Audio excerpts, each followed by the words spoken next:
Welcome to the Film Podcast. For this episode, our Kobe episode, number 24, we going to be talking about what we've been watching, obviously, our weapons review, Spider-Man, talking about Spider-Man Brand New Day news, along with Spider-Man Sony news, what they're doing, pivot pretty much.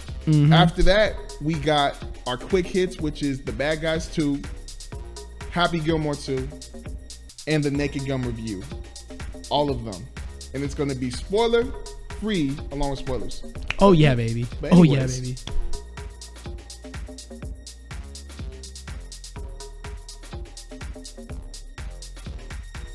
Welcome to Film, where we break down films in the way anyone can enjoy. Whether you're new to movies or a seasoned fan, you're in the right place. And to my left, I got my homeboy, the Whistler himself, That's not ZDV, Isaiah Ramia. No, that's actually not cool. So before the camera was rolling, I was telling Phil like I've always wanted to whistle, and I can't whistle. So I was trying it, and then he was like, "Bro, just do it like this," and he was doing it, and I can't do it. See, it just doesn't work. Like I can't. It's like right there. I'll get it one day. One day I'll be able to whistle. You'll still be able to do it. I just thought low-key that'd be a cool moment where you just be and I'm going to do it. I'm going to do it. And then you'll just be like, and then so now it's not a cool moment because I just ruined it. It could still be a cool moment. I just tried it and it didn't work. Try it again. Is it working? I'm going to count that. Is it working? It almost, wait. Do it again. You kind of wait. You're low-key getting there. I'm getting it. I don't know if I touched it on the mic. Y'all heard it. I'm doing it. You guys heard it. I'm doing it. We'll get better at it. One day we'll be able to like whatever, whistle music or something. Anyways. That's low-key tough. That's crazy. Anyways, how you been, Brody? How you been? What's been Good. Life's been good. Busy, crazy. I'm getting ready to go back to school, which sucks. I know you don't have to hear about that. But I'm getting ready to go back to school. So just kind of prepping for the semester. Other than that, though, watched a lot of things, bro. I watched a lot of things. All right, what did you watch? We're talking about Naked Gun, Bad Guys 2, and Happy Gilmore 2 later. Fun fact, I didn't watch any of them because I'm lazy. But I did watch a lot of other things. Watched a lot of anime, okay? And I want to hit the few really fast. 2 weekly ones. Dandanon, Kaiju number 8. Are you watching either? I watched Kaiju number 8. I haven't seen Dandanon yet. Have you seen the most recent episode of Kaiju number 8? Yes. That was tough. That was hella Oh tough. my I'm gosh, not gonna lie, dude. that was hella tough. I need more people to talk about Kaiju number 8 because sure. It's the generic action anime. Oh my gosh. No, it's not. This show is so freaking good. This season has been nonstop. From episode 1 to what are we? It's 4, right? Episode 4 now? Yeah. Holy crap. It's still going. It's still freaking going. It is literally nonstop. You know what I kind of appreciate about episode 4 a lot too? The fact that they did something that I was kind of questioning in the episode.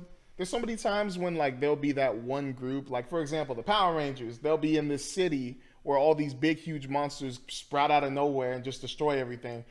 In my head, I was thinking, I wonder why the bad guys, especially since they know where they are, I don't know why they don't just go where they are and attack them, like sneak them. And then little do you know, dude, it was gonna happen. I think I didn't think it was gonna happen. Spoilers for Kaiju number 8.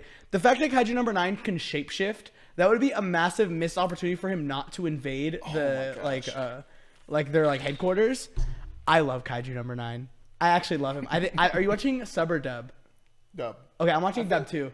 His voice is hilarious. Kaiju number 8. It's so like just I don't know. It's something about it that's so like you hear it and you're like almost scared, but it's also a little funny. But it's just it's like it matches his face perfectly. I feel like it's just kind of one of those like it's just silly, bro. It's silly. That's a great word. It's just silly and very unsettling. I love Kaiju number 8. It's been so fire lately, and I'm really curious to see how the season's gonna go because I think if it keeps up this momentum, this is like the Kaiju number 8 equivalent of a JJK season 2. Where it's literally just been kind of nonstop and it's getting really dark. And I'm like, what the heck is happening? Like, this is crazy. I don't think it's going to like keep up that pace because Jujutsu Kaisen was 23 episodes. This is only 12. So I think it'll like be fast, but I don't think it'll feel as like long and like you get to the end of Jujutsu Kaisen season 2 and you're just like, holy crap. I'm freaking dead, bro. Those fights and just the like I don't want to say depression, but Oh, it's so depressing though. I felt like it just felt so eerie. Yeah, and it did. It felt unbelievably dark, and I did not expect that ending. Yeah, I think I did not expect that. This Kaiju number 8 definitely doesn't feel like that, but it feels close to. It feels as close as it could based on like what the genre of the show is. Where I feel like JJK is very dark. Like it's always been since the first season. It's very dark, very gloomy, because like the themes that they tackle are a lot more serious. Kaiju number 8 though is getting dark. And I would have never expected that. Like, I would have always expected just, like, the fun, like, action. Sometimes things get serious. But, dude, we're 4 episodes into the second season, and we're already getting some, like, crazy scenes. And I'm like, what the heck? It's kind of giving me vibes of a mix of My Hero Academia with Attack on Titan with Jujutsu Kaisen. Like a mix of all three? I feel like it's a mix of all three because it has that silliness, it has that seriousness, and also has that darkness to it. Yeah. That's what I feel like. It's the right amount of everything. Yeah, I could see that. And then Dawn to Dawn, season 2. How you been liking it? What a like breath of fresh air of just TV, bro. I don't know. There's something about that where that show could just kind of be like filler, like straight filler, where it's just the kids hanging out, and I'm so locked in. The most recent episode was really weird, not in like a freaky way, more so in like it was just a weird episode where I was like, what's going on? And I think that's what I love about Dawn to Dawn so much is I can go into every episode and sure, it could be continuing the same story arc, but it feels different because there's always some weird twist, some weird ghost or alien thing that's happening that, I don't know, the show just has so much personality in its animation, in its writing, in its like designs. I don't know who created the manga. Someone just let me know, please. Because he or she is freaking genius. They're so talented. And I'm really curious to see how the second season is going to go. I don't know if it's going to be as good as the first season. I think so far it isn't, but it's still good. Like they feel very like connected, you know, like it's kind of hard to like compare the two because season 1 ends where season 2 starts, like literally right where it ends, you know, and now it's just continuing that. So they kind of just feel like one thing, but regardless, it's a fantastic show. Everyone should watch Dawn to Dawn. Like I'm going to catch up, man. You should. It's, slacking. What, 4 episodes? Yeah, 4 episodes in. Like it's not. Oh, it's only 4? I think 4 or 5. It's Thank not God. that far. Okay. And it's gonna have 12. Anime seasons are a lot shorter, which I freaking love. I love the let's not do 24 episodes. Personally, I just think it's too much sometimes. Thank you. What else? I'll go fast. I'm watching Vinland Saga. I'm watching a little bit more. I'm on episode 7 now. I watched a really fire episode. Just going into like what's going on with the kingdom and what Prince Canute is up to. Sick episode. He's dope. I freaking love him. He's so cool. I'll keep up with Vinland Saga. I think I'm gonna that Legend of Vox Machina. I'm gonna like freaking like binge through once school starts because I know at school I watch a lot more things. Like I just have more time to do it. Okay. So I was talking to Phil about this anime on the pod. This is the last thing I watched that I can think of right now. Kotoru Lives Alone. Who watched it? Who has seen this anime? Because you guys obviously didn't watch enough of it because Netflix didn't feel obligated to freaking continue it. Kotoru Lives Alone. My voice cracked. Did you hear that? That was so bad. I didn't hear anything. Kotoru Lives Alone is a slice of life anime about a little kid that lives by himself. That is literally what it's about. And he basically, his like family ends up becoming like his neighbors. And it's literally just about this little kid who's very serious, very mature, going to school, watching his favorite shows, hanging out with these people. And it was so good. It's so sad. Each episode tackled like a different like thing. I don't really know how to explain it. Every episode like has this one, for example, right? This one kid in an episode about this kid who like wants to run away from home. And he's like, yeah, this will show that our parents love us or whatever. So Kotoru, not really understanding, he's like, yeah, I'll run away. Sure. Like, why not? Like, let's have some fun. And like the kid's talking about how like, yeah, this will show like how much our mom loves us. And he's like, how about you appreciate your mom, you know? And he like teaches like, he basically, Kotoru is a vessel for all the other people around him to learn from him. It's like, oh, this kid, like this one guy, he's like a manga artist who's like trying to like make the next like break because he won an award and now he's like trying to find his next thing and he's like super lazy, whatever. And Kotoru's like teaching him to be more mature, you know? Or this one girl in it, she's like, she like works at like one of the cabaret clubs, which means like they dress nice and they like just like talk to dudes. Like that's what their job is. And he like Kotoru like finds her as like a mom, so he like always likes to hang out with her and hang out at her place, you know? I don't know, it's a great show. I highly recommend people watch it, especially if you like slice of life animes. I didn't think I did. I've never seen one before. This is actually my first one. That's your first slice of life? I've never seen a slice of life anime. Oh, you would love a lot. Like, so yeah, I mean, I have a lot on my list that I've been planning on watching it, but this one I freaking need like more of, and it only has 10 episodes. Netflix canceled it. So Netflix, like, what are we doing? You know, like, what? We just like canceling Peak, or like, are we just like saying like, yeah, we hate money? You know, always cancel stuff, dude. bro. Freaking, this show is so good, and I don't think the manga's that long. This could have been finished in like 1 or 2 more seasons. So what are we doing? The budget was definitely not. The animation is not that great. Like it doesn't need to be great. Like, it's a slice of life. Like, the voice acting was great, but freaking Netflix, do something about it. All right, it's been 3 years. Do something about it. They're like, please. Anyways, Netflix, if you're listening, if you love me for some reason, like, that's kind of weird. But also, hook me up, bro. Hook me up. Give me some Code Rulers Alone, more content. Barge in here like those Kids and Weapons. No, stop. Don't even say that. Freaking scarred me. I don't want to. I'm not ready to talk about this stupid movie. Anyways. Later in the episode. I'm trying to think. Did I watch anything else? Oh, really fast. What's our time? Oh, cool. I haven't been talking that long. K-pop Demon Hunters. I got all my friends to watch it. So, here's my review of the second watch of K-pop Demon Hunters. Still peak. Still the best movie on planet Earth. It's still literally, I watched it and literally I didn't even flinch on changing it from my list. It's still number 1. I don't think anything will beat it. Number 1. It's still number 1. Nothing will beat it. Literally, I don't think anything will beat K-pop Demon Hunters this year. Name one movie. Sinners. No. I got Sinners over it. Oh, I mean, like, Sinners like was number 1 the whole time. That, like, switch it. I'm saying name one movie coming out. Oh, coming out. Yeah, name one. Exactly, you can't. See, that's K-pop Demon Hunters. I need to see what's coming out in the last of 2020. If you guys want to watch one of the greatest animated movies ever made and keep up with what's going to be the single greatest trilogy in all of film, then I think you should watch K-pop Demon Hunters, because they're making 2 more. They're making a second and a third one, and the live action remake, not true. That is not true. Oh, it's not true? Yeah, I saw them confirm God. that it's not true. So, I mean, at least they said there's no plans for it. Okay. Oh, well, keep it that way. Yeah, keep it that way. They're making 2 more, though. I think they said some spin-off thing, which I didn't really care about. I just care about the 2 movies. Can't wait. Can't wait. What would you want the 2 movies to be about, or at least the sequel to be about? I think sequel needs to be more about Rumi's past. Or if actually it needs to be more about the people that came before them, I think. Like the previous Demon Hunters. Oh. I think they need to get into that history a little bit more.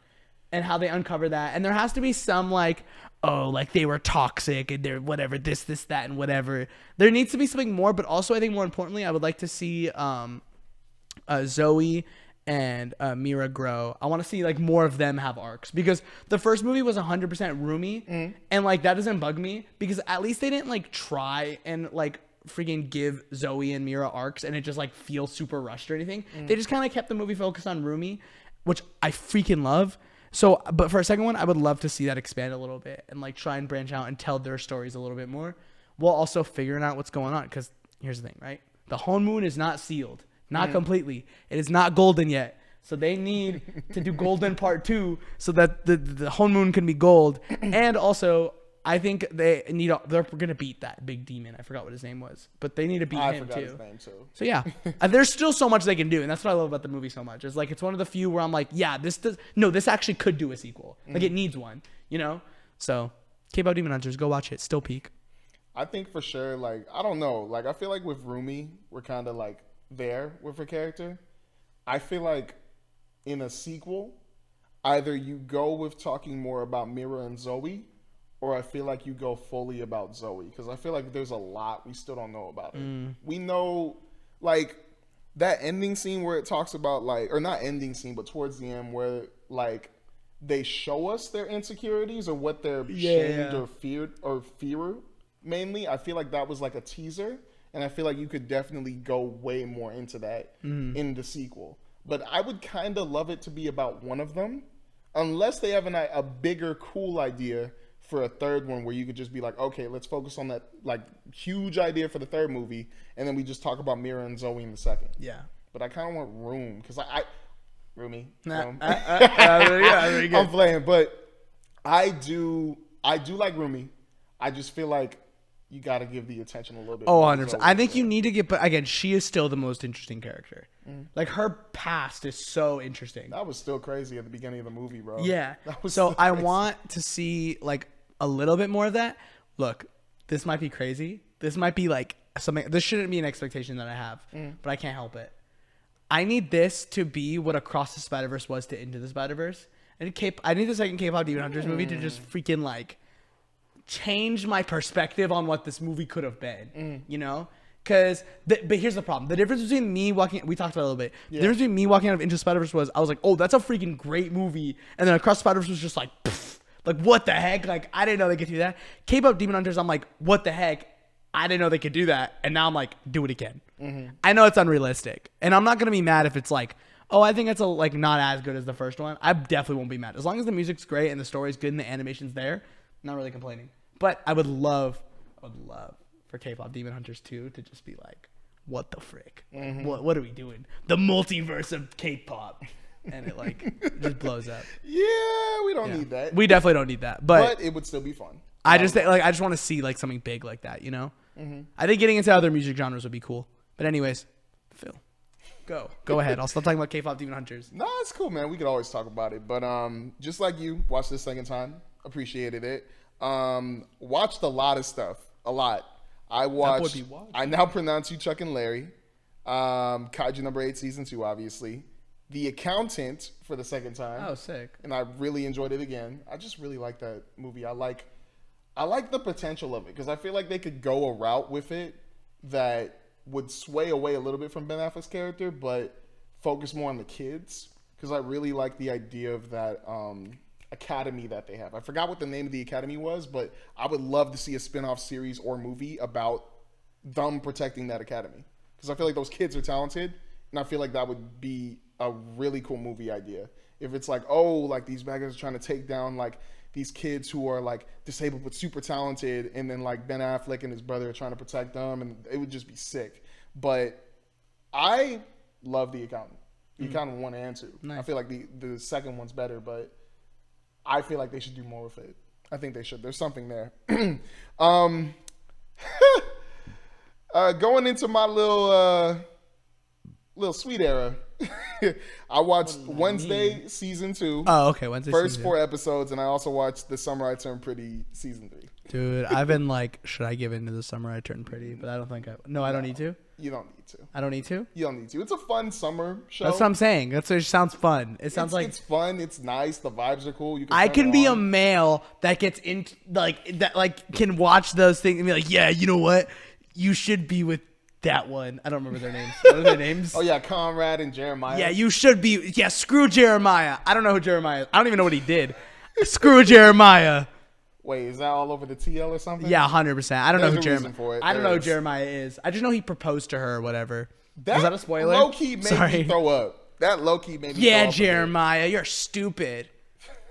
Not just because of that. It was just it's too much going on at once, and I don't know. Y'all know what the story is. Y'all know what's going on, but yeah, we hate him. We hate. It's not even just that. I don't even hate him the most. It's just Belly getting on my nerves. She don't need to be with them boys. Yeah, leave him alone. Conrad, you could do better. I think. Conrad, you could probably do better. No, Conrad definitely can do better. I'm sorry. He can definitely do better. Like every 100%. single time I see him like turn down this one great woman for like, and I get it. It's like he loves her, but I'm like, bro, you need to. She toxic, man. Get 100%. Away from her. Yeah, same. Both of y'all get away from her. Yeah, totally. She's toxic, I think. I love this guy. I don't know. But how's Wednesday? Wednesday is really good. Season 2 of Wednesday. I haven't heard much about it. So the first 4 episodes came out, and then later the last 4 episodes are coming out. Okay. But it did something that I did not expect, and killed off Wednesday. Yes. And now we're on to Thursday. It's over. There are no 4 episodes. I'm just kidding. But anyways, they did something cool. I don't want to spoil it for you. I'm not. Nah. You don't watch Wednesday? No. Definitely not. Why? Not my cup of tea. I'm good. I'll pass. That shakes me. That actually does, because I thought that this would be up your alley. That would be a me thing? Yeah, because you be liking, what was it? You told me you like the Doctor Strange Multiverse of Madness or the Doctor Strange Okay, look. Here's what I'll say. Can I be honest? Yeah. This might be like a me, I just don't like Netflix thing. Oh, okay. Where I don't give into Netflix's like popular originals because I'm never confident in their longevity. Okay. Where I'm just like, oh yeah, that's a fad. Like that's not gonna stick around. Okay. Real quick question: do you like Stranger Things? Yes, that's the only one. I love Stranger Things. But like Squid Games was a fad, and I was like, yeah, no, I'm good. When Wednesday was a fad, I was like, yeah, no, I'm good. Like I just like don't believe in these things sticking around and like being great. And I like look, that doesn't mean I can only watch things that are great. Like, that shouldn't be true. I mean, I watch bad movies all the time. By the way, it's kind of sucks that neither of us watched War of the Worlds because I plan on watching it and I just didn't get a chance to. I will watch it and I will report back next week. I promise. But our ratings are going to boost it up to a 5%. exactly. It's the best movie I've ever seen. But I'm not watching that movie. Like, it's not that like I need to watch great things through and through, but I think with TV, I just kind of like have a harder time watching. So I like to make sure it's worth my while. Okay. You know? And I just like not with a lot of like the Netflix stuff, usually. I am not turning down any Netflix hate. I'm not. So go in. Yeah. But I low-key feel like Wednesday would be up your alley. Maybe I'll check it out. It's just very... Maybe I will. Like, no promises. I'm a fan of the Addams Family and all that. I'm a fan of the Munsters. Like, you remember that? The Munsters show, anybody? Nah. Do you remember that? He's like, nah, Tyler. Oh, wait, you do? Okay. So because of those type of shows, I really like monster stuff. And so watching that and then getting into Wednesday, I was full on like, all right, Jenna Ortega can play Wednesday, but she ain't gonna be all that good. Holy crap, was I wrong? Holy crap, was I wrong? She is so good as Wednesday. It's crazy and it's funny at the same time, but scary. But it's not even just her that's interesting in this show.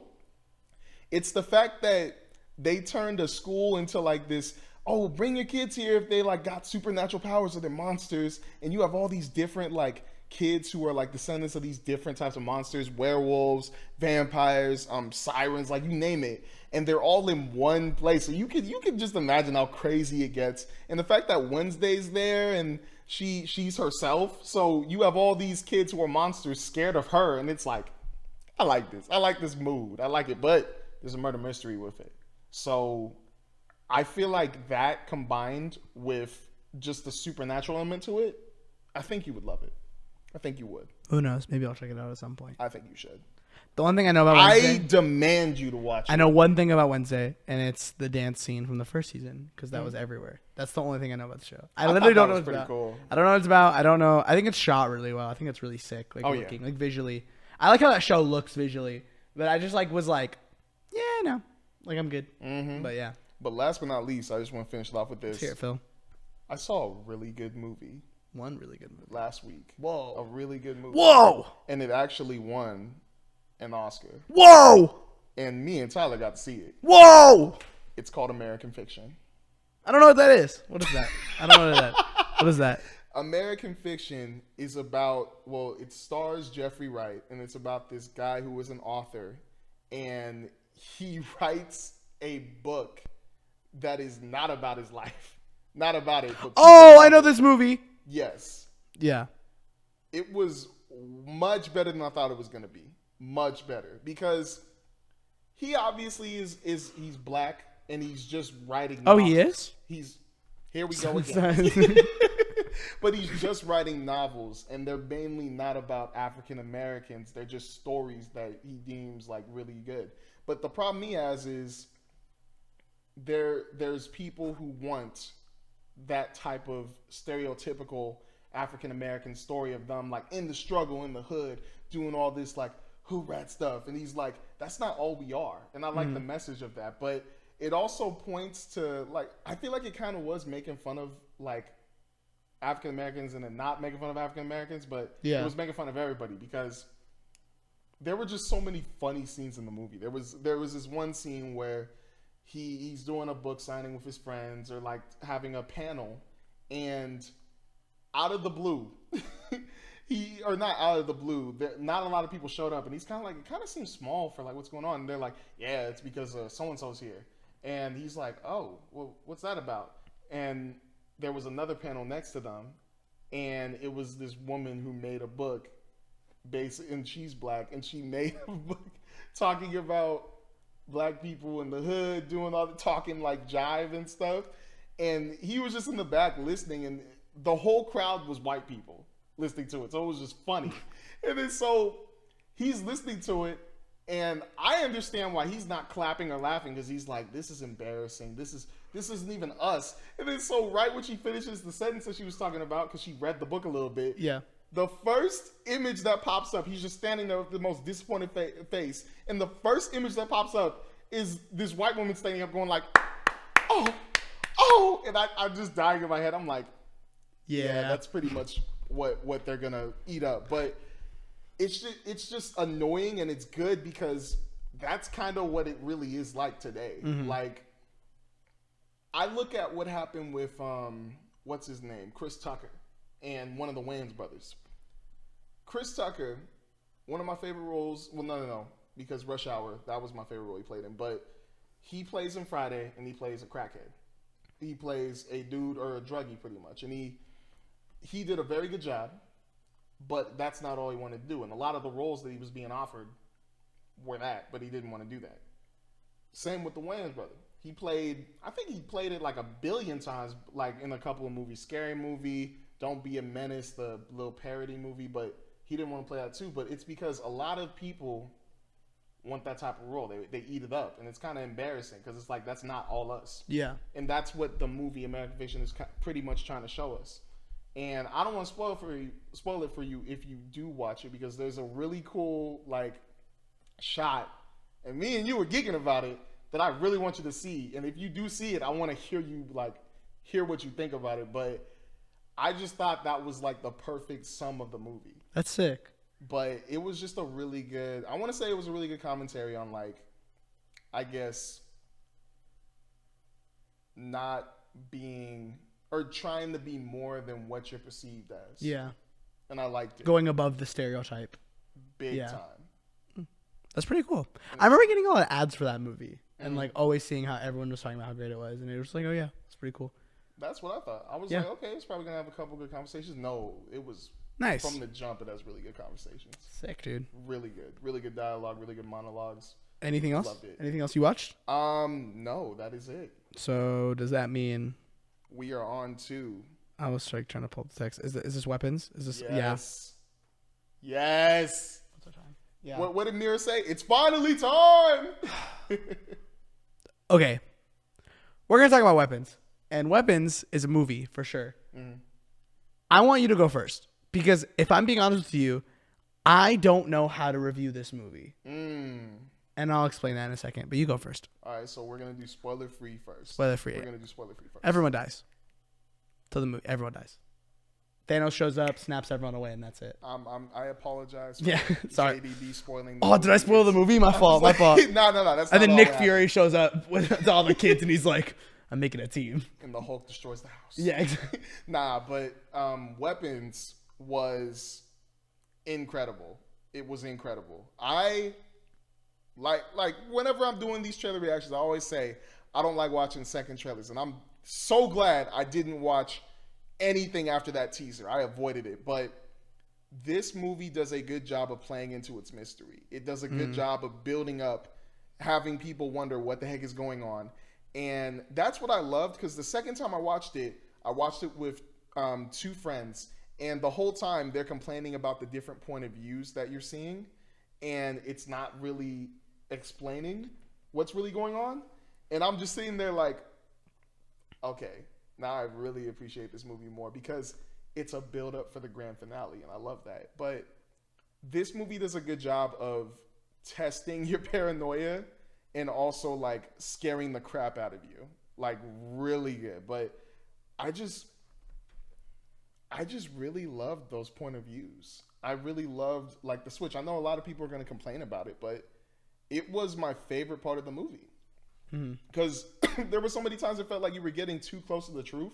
And I was like, oh, we're about to get it. And next thing you know, next. And I was like, yes, okay, keep having me guess. The super cool text, it's like, Josh. And then like now you're in Josh's perspective. I'm like, yo, keep me guessing. That's what I love. But it just felt like, it felt so original, but it also felt so like, not unknown. It was just, I just felt so good that I didn't know exactly what was going on. Yeah, it didn't feel cliche. It didn't feel cliche. That's a perfect word. Yeah. That's a perfect word right there. But before we get into spoilers and Isaiah's review, I just want to say, as much as I loved it, I gave it an 8 out of 10. I know the way I'm talking about it, it should be a 9 or a 10, but I did give it an 8 out of 10. I'm just going. Dang it, you didn't help me, bro. I'm still lost. I'm still confused. All right. I want to hear what you have. All right, I got this. Spoiler free. All right. Here's my spoiler-free review of Weapons. It's a movie I am having a hard time putting into words how I felt. Because what I can say off the jump is I think it's incredible. Like you said, it's super unique. It's freaking weird. It like keeps you on your toes. The horror, which I personally love, is super drawn out. It's so drawn out. Like they freaking like, without spoiling anything, it'll be like guy walks in house. Guy looks around house. Something should happen at some point, and nothing happens until something finally happens. That's good horror to me. Personally, I think that's great horror because I'm never ready for the scare. Never. I was sitting there during the movie. I'm a grown man. I'm 20 years old. I'm sitting there like this, like trying to cover my eyes, and I don't want. And I'm like trying to look. I'm just like, all right, and I'm still getting scared. Gosh, this movie like had me by the throat the entire time. I was so just terrified through all of its twists and turns. My one knock is I actually did figure out what was going on super early. And I'll explain why later. But I don't think the movie is cliche. I think what I did like is that the movie felt very like simple. It wasn't confusing. But I didn't like a thing they do where it like kind of gave away what was happening. Anyways, that's something I want to say. I liked how simple the movie was. When you get to like the explanation of things, you're not like, wait, what? Like, I don't get it. Like, it's very clear. It's very easy to understand. And it's not this overly complicated thing that you're going to be theorizing about on how everything works, you know? It's just, oh, that's what it is. Okay. Like, that makes sense. And I really appreciated that because I wasn't expecting this movie to have that. So I appreciated its simplicity, but I loved how unique it was. And I think it's like Zach Cregger kills it on the horror front with his very drawn out, slow, unpredictable horror. He's so great at that. And I need to watch Barbarian now. And he's making a Resident Evil movie, and I can't wait to see what he's going to do with that. So needless to say, my score is pending, and I want to talk about spoilers a little bit, but I'm between an 8 or a 9. Because I think, while I can't think of a flaw for this movie outside of that one little thing that they did where I was like, oh, I caught on really fast. This movie has very little flaws from a writing perspective, from a character perspective, from a editing perspective. I love the multiple perspectives, and I love when it shifts. Like, I think that's such a unique take. It felt like a Stranger Things episode, or excuse me, it felt like a season of Stranger Things where you like have all these different things going on, and then at the end it just like kind of flows together perfectly. That's a very good comparison. Yeah, like it worked so freaking well, and I think I like all the like little hints that they give about the characters. The characters weren't like super fleshed out, but they give you just enough information to understand why they do what they do. And I really appreciated that because I don't think a movie like that needs this, but it did. And I just think, again, from a writing perspective, it was brilliant. So I think I'm gonna settle on a 9. I think I'm gonna say it's a 9 out of 10 because it's a freaking great freaking movie. And in the same way I walked out of Sinners and I was like, I can't give this a 10 because I just don't think it's one of those movies for me. I think this holds the same here because I'm not a horror guy. I'm not a horror guy. So I think Sinners is the closest I'd give a horror movie to a 10. This is like a solid 9. Where I'm just like, I'm not a big horror guy, and the movie stressed me out, and I'm freaking going home, and I'm driving home, and I'm looking at my back seat, and I'm like I'm not trying to die. I don't like horror movies, but I watch them anyway. And this was one of the ones that I'm not upset that I watched because it was 100% worth the watch, and everyone should go watch this movie. Oh yeah, 1000%. Let's get into spoilers. Here we go. Let me say, I want to say what I'm referencing really fast. So, 17 kids run away. You know, like 17 kids run away. They're freaking gone. They tell you what happened early in the movie. So when Benedict Wong's character and his husband are watching, I'm assuming husband or boyfriend, I don't know if they were married, they just live together, partner, sitting in the house watching the TV, they freaking show like the ants and the cordyceps.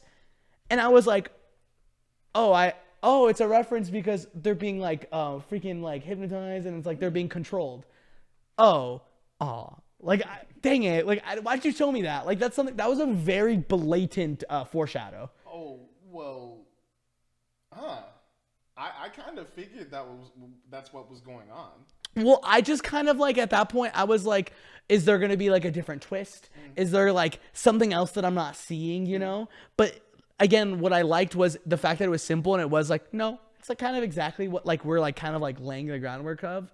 Like what we're foreshadowing is what it is. It's not like we're going to get to the end and it's like, creepy old lady who's secretly a freaking wizard or whatever. I guess she kind of was like a witch. Wizard heavy. But like, I mean, like an alien or something. And like, because can I tell you? So my theory going into this movie was it was aliens. Yes. I thought it was gonna be like, oh, like these aliens are controlling these people and they're weaponizing them. I was so confident that's what it was gonna be. So I was waiting for it. And then once it kind of showed like the cordyceps like parasite thing, it wasn't too long after they kind of tell you what happens, like what's going on. Oh yeah, she literally within 3 minutes shows you exactly what she's doing. And I just like kind of would have rather watched like they get rid of the TV scene and just have her do the ritual thing. Because then I would have been like, what's she doing? Like, wait, no, wait, no, you know? But at that point I'm like, oh man, like, okay, she's going to do that and it's going to do this and it's going to control them. But that scene was freaking brutal, and it was awesome. That was unbelievably disturbing, bro. Yeah. That was unbelievably disturbing. But just like you, I thought it was going to get to an alien point. Because she was giving me... What's that game called? The Killer Clowns from Outer Space or something? It was the way she... The movie? Huh? The movie? Well, it's going to be a video game too. Oh, yeah, they did like the... movie. My bad. It was a movie. Game already came out, and it was fine, and no one played it, so... But it was giving me that vibe the whole way through. And then right when, what's it called? I think when she showed up to the principal's office was when I really thought it was going to get to that point. Mm-hmm. She was really off. She was really, like, weird. And then when she showed up at their house, and then when she gets inside the kitchen, she's standing there. I low-key thought she was going to transform. I thought she was going to transform and she was just going to start killing them. But, you know, when I heard, bowl please, I went... I laughed. Oh no! And I saw the purse, and I was like, "That's a witch's purse." Like, if you've seen Hocus Pocus, y'all know what a witch's purse looks like. But right when she got the bowl, she goes into her purse. I went, "Oh no! How is she gonna do it?" But that's why I appreciated that scene so much. Even the cordyceps thing. I mean, we know through the movie. I knew they were being controlled, but I just wanted to know how. Yeah. That's why I loved everybody's different perspectives, because it kept on playing with the idea of like, oh, okay, they're being controlled, but how? And then they kept on hiding it until that point of view. And I was like, oh, finally. It felt like a grand, like, not finale, but grand, like, oh, here we go. Yeah, you know, I guess you're right. I retract my statement. You're 100% right. Yeah, that was very obvious, like, in the beginning, that they were controlled. So I think the cordyceps thing isn't that big of a deal. Because instantly, I mean, we knew the kids, well, at first we thought they were just playing a game, and a weird stranger told them at 2:17 a.m., go outside and run like Naruto. But like right when in what's her name, Justine's point of view, when that door opens and the woman walks out with the scissors, I instantly knew, oh, they're being controlled. I just want to know how. That's what I've been asking the whole movie. So I think you're right. I think for me, it was just like the entire thing of like, oh, okay, I know it's a host then. Like, I know it's one person that's doing this. Oh, okay. You know? But no, I think you're actually right. So I retract my statement. That is no longer a gripe. I have no gripes with this movie. This movie's 100% perfect. 10 out of 10 film. Cancel the pod. We're done. But yeah, no, you're right. And I really appreciated, again, how simple that like movie was. And I freaking... Oh my gosh, I had the actress's name and I lost it. Her, the lady playing Gladys, I think it was is Meg. So damn good. Meg. She is, I think, personally, like the star of this movie. I don't think anyone gives a better performance than she does. Oh my gosh, where is it? This is so... Oh yes, Amy Madigan. Amy Madigan, oh my gosh. Freaking genius. Her performance is literally incredible because it's played to be so unsettling, but you almost feel bad because you see how like how desperate she is when she's on the floor weak and just can't move, and she's just like, Alex, help me up, like things like that. She's an awful person, but genuinely I think that performance was played with so much nuance, and I really appreciated that. Because it's easy to just be like, oh, she's straight villain, you know? But I like that they try and like, I think it's important that you justify what a villain's doing. Always. And I think this movie did a good job of justifying it, even if like, she kind of kept doing it and it was obvious that this wasn't working. But it was like too far in for it to stop, so she keeps going, you know?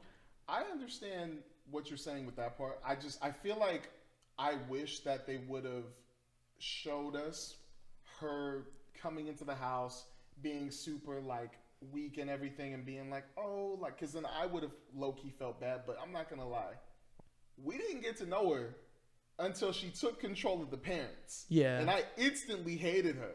Instantly. That's what took away the whole like, oh, I feel kind of bad, and now I understand why. Because instantly, right when you took that boy's parents away, and right when you made him suffer by looking at what you were doing to his parents, and I'm going to talk about that stinking fork scene. Yeah. I instantly was like, I have no like feelings for you. I have no like empathy. I hope you die. Like, I hope you get killed. And I think that's valid, but I don't think it takes away from her portraying the character in the way that she did. Mm-hmm. Where near the end, when she's like laying on the floor with all the candles and she can't get up, or when she's laying in the bed. Dude, I don't know why that scared me. Oh my gosh, what is wrong with me? I'm freaking this movie. Ugh. Or when she's laying in the bed and she's like, oh, so obviously a wig, by the way. Oh yeah. So I was like, that's a wig, right? Like, I'm not crazy. Like, that's a wig. And then when she like didn't have any like the hair on, I was like, oh, thank God. Like, it's not just a bad wig. It's a bad wig intentionally. Yeah, like, I think seeing her with no hair laying down in the bed, like, things like that. I think it's, like, little things where I'm just like, I like that you're trying to make me understand where this lady's coming from. Mm-hmm. Even if what she's doing is psychotic. I think it's still important that you understand. In the same way, like, this might sound crazy. I'm not comparing her to the Thanos. I'm just saying, like, you know, Thanos, like, Thanos, you understand what Thanos is trying to do and why he's trying to do it. And that makes him more interesting. Mm-hmm. He's not just doing it to do it. And I think this movie would have been one of those, like, you can easily just be like, oh, she's doing it because she's evil. But they didn't. Like, they actually, like, gave her, like, little moments to, like, shine and really understand why she's doing what she's doing. And I appreciated that. I have a small theory. And this is why I think, low-key, she's just pure evil. I do not think that was the family's aunt. I don't think. I actually saw this. I saw this theory today. You saw that theory? I didn't see it. One of my friends pointed it out a little bit because they said, you know what'd be funny? If that really wasn't their aunt, and it wasn't their aunt. And I'm like, what are you talking about? And she was like, well, they haven't seen her in like 15 years. And I was like, wait. And then I started theorizing, and I was like, what if she killed their aunt at the little witches, whatever thing they have, and took over her place? Yeah, so I think it was like a body thing. Like, they take her body. Wait, that's what I've heard. So that was the theory that I read, and I was like, oh, that's pretty cool. Like, it's kind of like a unique, because like she said something. I don't remember what the line was, so I won't even repeat the theory. But like, I just thought it was a really interesting take. Like, oh, that's cool that we can have conversations about this, because I didn't pick up on that. Like, that's really cool. Well, it's only because too, I thought the way, like, we never got to see her really interact with the family that much. It was like, we only saw that moment where like she grabbed the dad's arm when she was coming up into the house, but it was from afar. And it looked like she was trying to hide her face. Yeah. So I was kind of like, I don't know, something's off. And then the way she took over them, and we didn't get an explanation of why she took over them, I was like, well, I mean, if that's your like daughter or something, or like niece, why are you just so comfortable just taking over them, and you didn't really give an explanation? You were just like, oh, they're just resting. I kind of feel like that really is just a random person portraying their aunt. Yeah. Like, and then, I don't know. I feel like, I really do think that wasn't their aunt. I really do think. Honestly, I kind of buy into that theory too. I think there's a strong chance. It's just weird that we never got any interaction of just like, oh, like, I love you, niece. I haven't seen you in years. It was just like, oh, boom, took you over. You know what little world detail I kind of liked early in the movie? Mm-hmm. Remember when Justine is buying at the store and she's buying soup, and she like looks and it's like what the heck? Where is everything? Like, a lot of the soup is gone. She like grabs the can of soup and she's like, what the heck? Like, where? I didn't notice that. Yeah, I was like, oh, that's crazy. Because, and then obviously when you get to Alex's perspective, he's buying so much damn soup on a day. Okay, that small gripe. That's cool. How are you not? No one's like, yeah, this little kid keeps coming in every day buying multiple cans of soup constantly. How is no one picked up on anything? Well, you know what? Maybe they were kind of pointing at that because, you know, the gas station attendant was kind of an a-hole. Like, bro, I guess. And I think a lot of this movie is like a commentary on how like people don't get things done. Again, like the cops kind of not doing anything. Yeah. It's like, oh, like we'll find him eventually, you know? And I think that's why like they have those little breadcrumbs where it's like, oh, this is kind of like obvious. Like this kid's really going through something and no one wants to check up because it's like, well, we asked him every question we could and everything seems to be fine. I was like, what? Yeah, what do you mean? Like, but that was a really interesting little detail, which I really liked. Where like early in the movie, she literally goes and she's like, dude, where the frick is all the soup? And then later, obviously, you find out why. I did not notice that. Yeah. That is. I was confused why they like held so hard on the soup, and I was like, product placement? And then like it came up later, and I was like, oh no, that's pretty cool. Yeah, watching it the second time and seeing, because I thought it was product placement with the Coke. They were just trying to hide Gladys and the father, the marks and everything at the beginning of the movie. I was like, wait, because when you see the Coke for the first time, you're like, are they sponsored by Coca-Cola? But when you watch it for the second time, you're like, oh, they were trying to hide the fact that that's not the mom and dad. That's Gladys and the father possessed or taken over. Yeah. But that movie did a very good job on, one, giving us the worst paranoia of all time. Like, I haven't been that paranoid in a movie. Oh my gosh, dude. That's why I hate horror movies. I was literally just like freaking out. I'm still freaking out. Part of me is still just like has like the like things like the movie messed me up like up here where I'm just like, crap, dude. Like I'm never letting an old lady in my house. Yeah, but can we talk about the nightmares? Yeah, I hated those. God. Can I be honest? Hot take. I freaking hated those scenes because they were so unnecessary. Hot take. But this is more me being a freaking loser and just like sure, yeah, they're necessary because this and that. Probably. I hated it. Like it was like those are the only scenes in the movie that really scared me, and they freaking got me every single time. Oh, yeah. Where like when Josh Brolin is freaking walking around the house, and I'm just like. Oh yeah, the whole time that was creepy. That was what I was talking about in my review earlier. It's so drawn out. It's so damn long. I like when he gets up and he's like, "What the heck?" Like what? No, that's the scene. Oh, is that I was talking to Tyler in the car, and I was like, I was the only person the first time I watched it who laughed hella hard in my theater when that came up, and I was like, was that not funny? Like what? My theater laughed after when he reacts like that.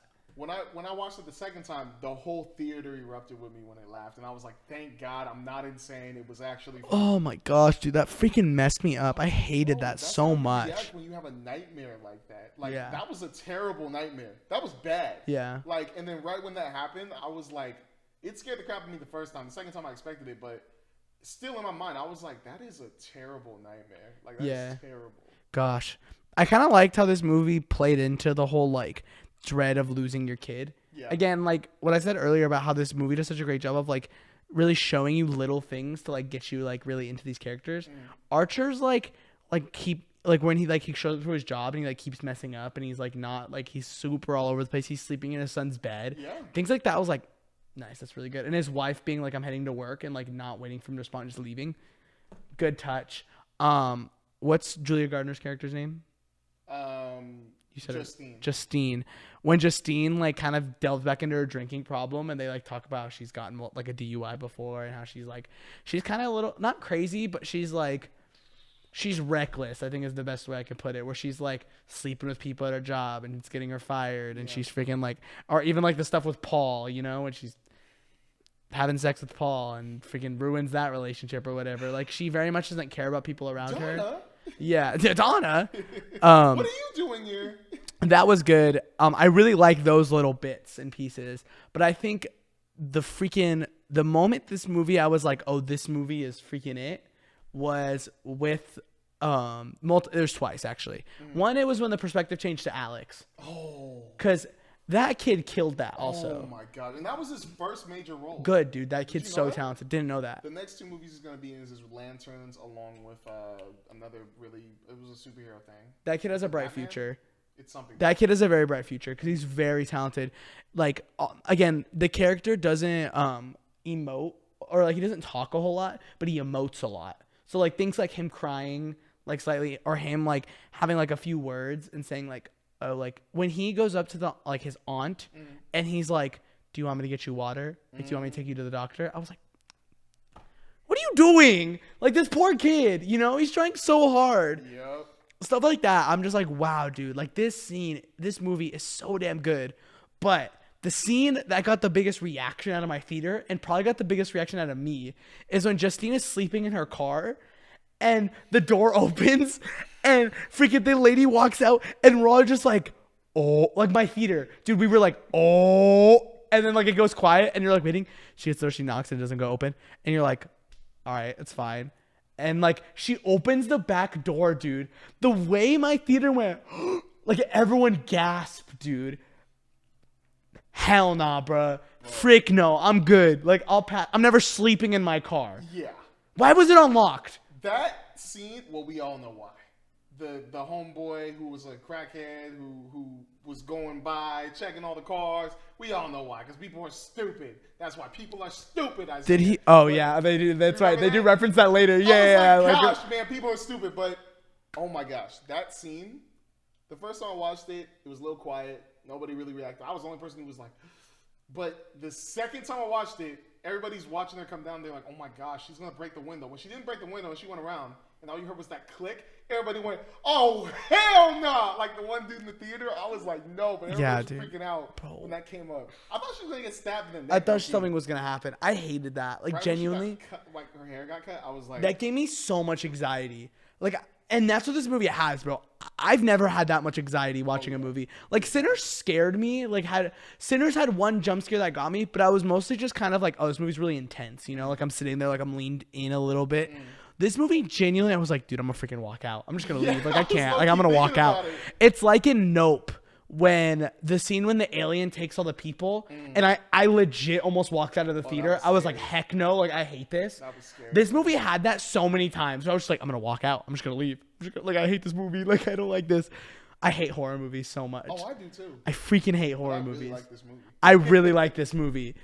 Oh. We could talk about the Paul and I forgot. The Paul and the crack. I forgot his name. Paul and James perspective. Oh yeah. Their POVs. James was awesome. That Austin Abrams did a very good job of playing a crackhead. Yeah. But he also did the funniest job in the movie, and he was one of the most important parts of the movie. Oh yeah, dude. I actually thought he was gonna save everyone. I thought he was gonna die the first time he got in there. Oh yeah, I did too. Dude, that pissed me off so much. When he hears something upstairs and he's just like, sick Willow. I was like, what the heck, bro? Get out, leave. I was like, what are you doing? Yeah. Oh you my. heard that thump, and it wasn't even just like it was like a boom. I was like, nah, I'm good. I would have ran instantly. But first off, I would have known that there were people right there sitting on the couch. Like, yeah. But still, it was like nice to see him actually act like a person just out of their mind, like cracked out. Like, I loved like that scene where he's trying to talk to like a family member, trying to get money from them. Clearly, and he was trying to like. I think it was his brother. Words. Yeah, yeah. But I love that whole process, and then finally, when he opens up the door, finds that like the kid's iPad and stuff, and tries to pawn it off for some money, and he's even trying to just get any amount of money just to buy some more. I was like, but. I just really thought he did a very good job in that movie. He was probably my second favorite person in that movie, low-key, acting-wise, because he did a very good job of acting. Yeah, he was great. Like, very good job. I was convinced that he was... Low-key, I was like, if I were to ever see him, I'm like, did you actually smoke some crack, my boy? Like, yeah, the performances in this movie were freaking great. Really good. Yeah, he was, I like... Paul's perspective was really funny. The scene when he freaking knocks out James is so funny. I was like, whoa. I laughed. I'm not going to lie, I did. I understood. But I like the commentary. I like that commentary a lot. Like, the fact that, like, that cop, like... Well, Paul just as a character, like, loses it so much. He's very impulsive. Yeah. And that's what that shows. Where, like, he gave into drinking again, freaking cheats on his wife, and he freaking decks James. Even if James kind of did something dumb. But also, when you stick your hands in someone's pockets, honestly, if I've learned anything, why would you go finger first? You know, you kind of like... I was wondering about that. Like, but it's because I think cops do it. They're so used to doing it, they do it fast, like, naturally. So when he was just doing it fast and he pokes him, because sometimes that happens to me at work with the thermometer. I poke myself with it all the time because I'll like reach in my pocket and I'm like, ow, damn it. Like, why did I do that? I think that's kind of what happened. And he like freaks out. He's like tweaking in the car. Like, you don't have AIDS, right? He does that again later. I would have been scared out of my mind, bro. There were 3 of those needles that went into him. Yeah, that's so funny. But he's like, yeah, I don't know. And then that scene where he's like, yeah, so, sir, are you going to take that $50,000 reward? Yeah. Oh, yeah. How do I know you're going to take it? And then when he's stuck in the car and he's like, dang it. Come on. Like, what the heck? Dude, why did he go alone? Why did he go alone? It's like the most freaking... Bad. We talk about this movie not having cliches. Nah. Like, you got a freaking report and you're like, yo, I'll go check it out myself. My gosh, dude. This movie would have been a different conversation if freaking multiple cops showed up. Another thing. That is the only little boy who is alive or that we know of after that whole 17 kids go missing. Why do we not have a squad car outside of their house, especially since the principal said it himself. He's got people, reporters, this and that, always coming up to him asking him questions. When he was talking to Justine, going like, why are you being so selfish? Like, that kid's going through some stuff. And yeah, Justine, that kid went through a lot. A lot. Shame on you. Yeah. For real. Shame on him. I think they just did such a good job of hiding it. That's why. Yeah. Like, but there should have been cops around that kid. 100%. Really should have been. Yeah, just to like protect him. Mm-hmm. Yeah. Anyways, I want to talk a little bit more of the movie. I want to bring up just the ending of the movie really fast. But we're going to do our final cut because we have 4 minutes left. So, annual cut.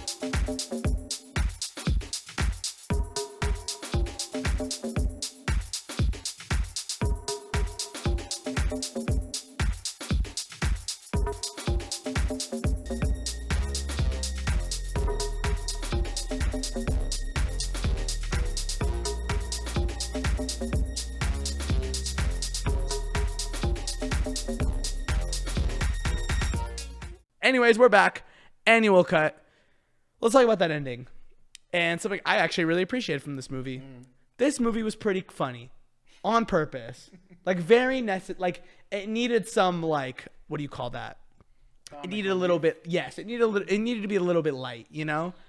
Because when James keeps getting up and Josh Brolin keeps punching him, and he's like, all right, there we go.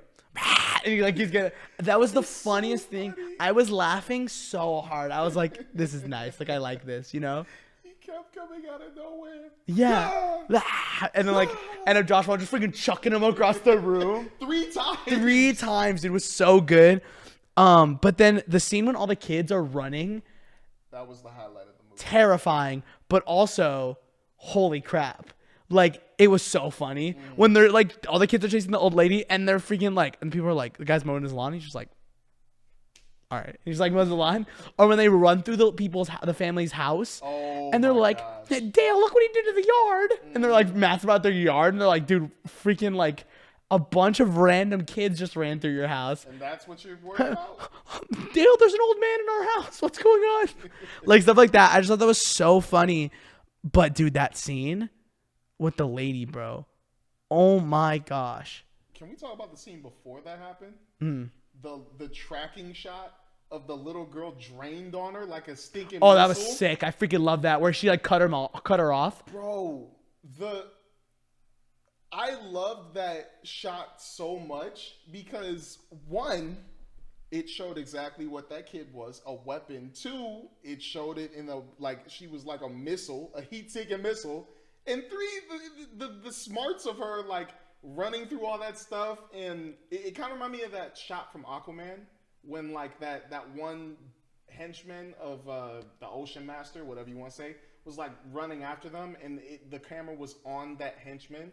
And even if he fell down and kept going straight through, the camera was still on that henchman. It reminded me so much of that scene because I love that shot. Like, I have questionable opinions about Aquaman, but that shot of, like, the henchman running and like the camera following wherever he went, I love it. So it reminded that kid running through everything, and then figuring out that the old woman's gonna go through the door, and she's like, "Man, screw that! Yeah, faster way, glass." I was like, "Am I watching the NFL right now?" Yeah, like, literally. She just out-routed her. She went straight through the glass and was like, "I was like, bro, that was sick.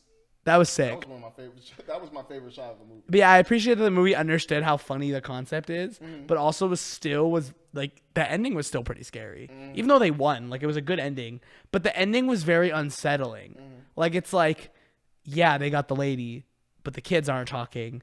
Alex lost his parents. It's not really a happy ending. Some of the kids are talking again, but not really. Oh man. Alex is in a new home. Yeah. Like that sucked. Like that made me, I was like, damn, dude, poor kid. And I'm curious, like, I'm assuming, like, that experience just messed up the parents, so they're not talking.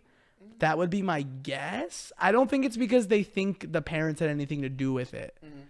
I don't think so. I think it's very blatant. Like Alex could just explain to them what happened after, you know? But, you know one thing I am questioning, though? Because one thing I was thinking was maybe it's a life force thing. Maybe she took too much of the kids' and parents' life force at the time. And the parents were the first people she got control of. So I understand that point of view. But the one thing that messes me up a little bit is the little girl at the end when she was talking and going like, oh, like some of those kids are talking now. I was like, shouldn't they all be talking then? Because they all got taken over at the same time. No, it's not that. It's a trauma thing. Oh, it's like, well, because like that's like a thing where like kids feel like their life force was just taken. No, it's like a thing where like when kids experience very traumatic things, like some kids just are mute. Oh yeah, like they don't talk. So like they freaking tore open a freaking lady. Bro. So obviously they're not gonna be talking, you know. And that's why it's like, okay, some of them are starting to talk again, but not really, because like other kids like deal with their trauma better than others. Yeah. So that's why like I like that little like, okay, it's like could get better. But, like, I felt so bad for Alex thinking, like, dude, that poor kid did everything he could to save his family and then just for his family to get ripped away from him. Like, that sucks. Like, that's so unfortunate of an ending. That's why I hate Gladys, man. I don't want no sympathy for her, bro. Like, from the jump, she was evil. From the jump. I don't care. If she was lying on that floor, I would have been like, Alex better than me. I would have been like, you okay? She's like, Alex? I would have been gone. I would have been like, wait. But then again, her parents are there. But I'm like, nah. Yeah, I like that they do a good job of justifying why Alex kind of helps her. I actually really like that. I understand that. Because it's not like, oh, this freaking stupid, annoying kid. He's so lame. Like, why would he do that? No, like, he's so justified. Yeah. And he's in, like, literally an impossible situation. Trying to help his parents out. And all those kids are so mean to him. Oh, my gosh. I freaking hate bullies, bro. Those kids are so mean to him. When they're throwing the mental... You know what's funny, though, is, like, this is, like, a weird thing to, like... This movie did such a great job of portraying kids bullying each other. Oh yeah. Where like it wasn't like, stupid, ugly, and they're just like saying like cuss words at the kids. Like I feel like that's like you see that in a lot of like, or punching him and pushing him around. You know, it was like they threw a pencil at him and he tells them to stop, and he's like, stop it, stop it. They keep mimicking him, and I'm like, he's actually being a little dude, kid. Freaking shut up! Like, you asked for it. But yeah, dude, that was rough. Like just again. Love the movie. Hard watch. We'll probably never watch again. I'm not watching it again. But yeah, I'll pass. 100%. I appreciate it. Hey, let's talk about this really fast. Horror movies are now at the forefront of creativity in Hollywood, and that's great because they're cheap to make. Yep. So that gives directors and writers to take so many more risks, and I think we need that, like as an industry. As someone who doesn't like horror movies at all, I will probably not watch a single one for the rest of the year. This was my fill. I'm good. I'll pass. Yeah. I'll stick to the more of like Sinners type horror. Like thrillers? Yeah, more thrillers. This movie is so damn good. And I think we need more of this, like this kind of thing. Yeah. You know? It's just important for Hollywood. You know, we need more creativity. We need more original things. We need to stop this AI slop or whatever we're trying to push. Like, oh, we can have AI write our movies or whatever. Like, I think we need to move away from that and instead, like, lower budgets and make more creative movies. Sure, like, the MCU movies are always going to have bigger budgets. And obviously that makes sense, you know? Like, they're going to be 110, 120 mil, whatever. But, like, the fact that a movie like Weapons can be what? Like 40 million to make or something like that, or 70 million to make. And I think it already broke even in its first weekend is so impressive and so important that I think I hope studios and execs are looking at this and are like, yeah, you know what? Let's do more of this, you know? And I mean, you're seeing that. I mean, Final Destination was a freaking massive hit. Oh, yeah. This movie's a massive hit. Together was a massive hit. Like, these horror movies are coming out and they're great. And people are paying to watch them. And it's like, all right, like, why don't we try and push this a little more, you know? It had a $38 million budget. Yeah, horror movies don't need a lot of budget. Wow. Because you don't pay your actors a stupid amount of money. You don't really need that many, like, VFX stuff done. I doubt little, if any, you know? A lot of it is, like prosthetics and, like, things like that. And, camera people and directors and writers, you know? It's like, it's the most basic you can do, most basic you can make a movie. And I think that we need to return to that. Yeah. Instead of move away from the big blue screen, super hype, whatever. Because I love those movies, but I think it's important that we get cheaper, you know? Because give room, make cheap stuff, make big stuff, make everything. Because that's important as an industry. You can't just make big things, and when things don't make money, you're like, well, what are we going to do? You know, time to fire some more people. Like, that's not the problem. It's the fact that you're making things that are so expensive that like it's doomed to fail. Like it's gonna fail no matter what, you know. It doesn't have that much of an original taste to it. Exactly. So I'm not gonna watch any more horror movies, but you guys should, because I don't like them, but I think they should be supported. At the end of the day, I think they should wholeheartedly be supported. When I went to Comic-Con, I went to the horror panel and I talked about it a little bit. There's a couple coming out. Keep an eye out for it. It looks great. I watched the trailer for it. I don't think anyone's seen the trailer. I saw the trailer. It looks great. And Sally Oaks is another one that looks pretty good that I will 100% not watch. That is 100% not for me. But they both look great. So keep those on your radar. Keepers by the dude that did Longlegs. So yeah. Like keep an eye out, but again, support horror movies, dude. Support these smaller budget movies because I think Hollywood needs it. Support original movies, man. Mm-hmm. Don't just go for those big budget, like I love Marvel, but go watch something original. Go watch something that a director said, I thought of this on the toilet, or I thought of this like at a park or something. Go watch stuff like that, because all this stuff where it's like, we're going on into the comics, we're going into this book, doing this. Like, if it's a book, maybe, but we need more original stuff. Yeah. Like, just stuff where it's like, I thought of this, I'm going to grow it, boom. Yeah, and like, it always ends up being fun. Like, it always ends up at least being a good time. Yeah. Anyways. You know what the funniest thing is? We're talking about all this original stuff, and we're going straight to Spider-Man. Yeah. I actually do want to say something really fast. We're talking about all this original stuff. Zach Cregger's next movie is a Resident Evil movie. Mm-hmm. I could not be more excited for a director to do anything. I'm very much team, I don't need video game adaptations ever. I literally don't care about them. They're doing the God of War one. They're showing us at Comic-Con. He said he didn't play the game. I've never been more mad in my entire life. I was very frustrated. We all know what happened with The Last of Us. Uncharted I liked fine, but it wasn't anything great. Arcane is like the best example of it. Same thing with Fallout. But at the end of the day, I just don't care for these things. All right, Resident Evil, like that's a different conversation. Zach Cregger doing a Resident Evil movie and it being his own original story is like chef's kiss, like holy crap. Like, yeah, do whatever you want. I don't care, I'm so excited to see what that movie ends up being. And I think with Sony backing it, giving it like a budget, I think that movie will have more of a budget. But that's because it's a zombie movie. Yeah. So it's going to have a lot more prosthetics. Mm-hmm. I can't wait. I freaking can't wait. I'm excited to pivot away from these garbage Resident Evil movies we've been getting lately. Not the old ones. I've actually never seen the old ones. I kind of like the People old ones. Like the old ones. I need to watch them. I think I should. I kind of like them. I mean, the freaking movies inspired a line of video games. Like, the movies were so good, they pivoted the games away from straight horror to more action. That's like a thing. Fun fact. Fun video game fact for you guys. But I'm just, like, they did one that, like, combined the first and second game that I heard was awful. They did that Netflix show that I heard was awful. Like, let's get back to basics and let's just make a good original Resident Evil movie. I'm so hype. Anyways, yeah. Let's talk about something more uplifting, something brand new. A brand new day, if I will. Spider-Man Brand New Day comes out next year in July. Yep. I think it's July 27th.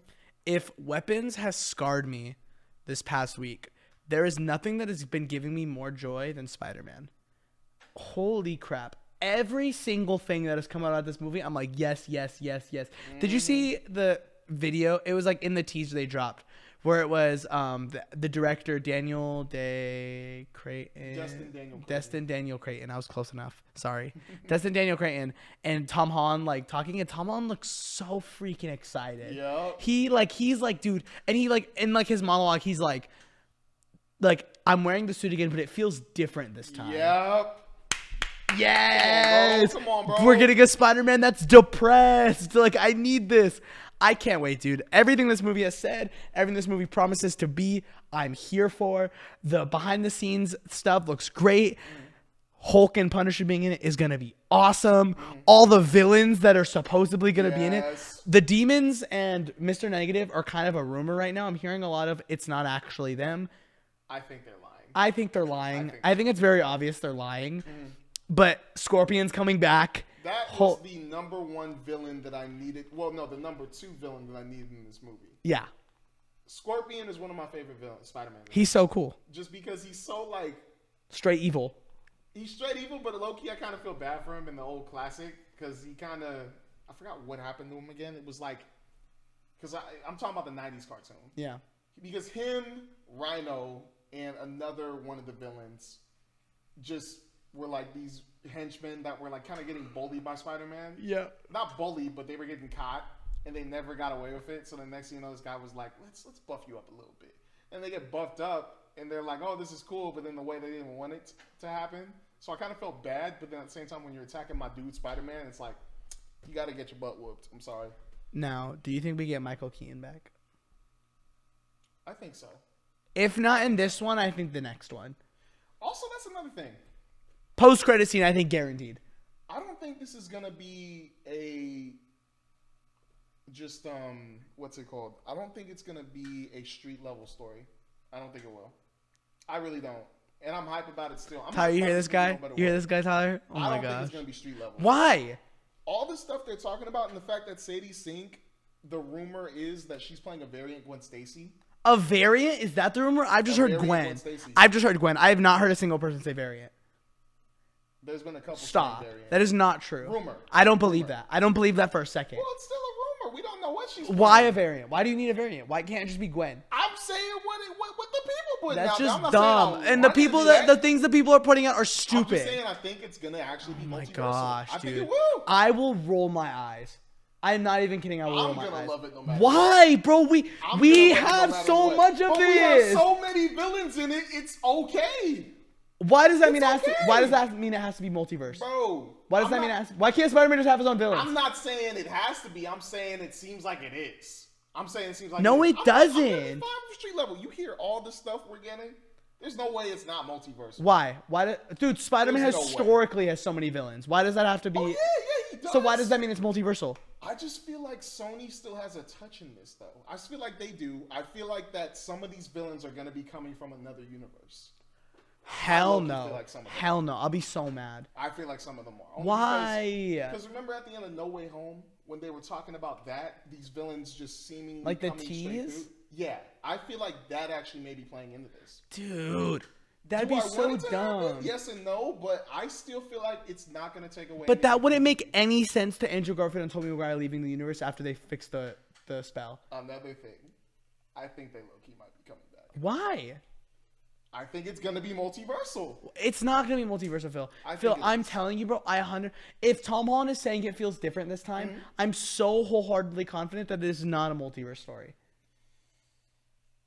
I will bet you $30 it's not a multiverse story. Man, bump that money up. 50, Bump it up. 100. I'll bet you 100. You'll bet me $100. I'll bet you 100. You bet me $100 that the main story isn't nothing to do with multiverse. I'm not saying post-credit scene. I'm not saying like at the end it's like she comes through a portal or whatever. I'm saying the story throughout the movie is there is no multiverse hint. There's no wait. Then what do you mean? There's no multiverse? You just said I'm not. Wait. I'm saying like it's not like at the post-credit scene. It's like Gwen comes through a portal and she's like, Peter, we have to stop Dr. Doom. Oh, so you're talking about like. I'm no saying the post-credit scene, plot of the whole plot of movie is a street level story. How about this? Not $100. I'll bet you. Let's bet food. All right, let's do it. All right, food bet. Handshake. Food bet. Handshake. You saw it. It's not.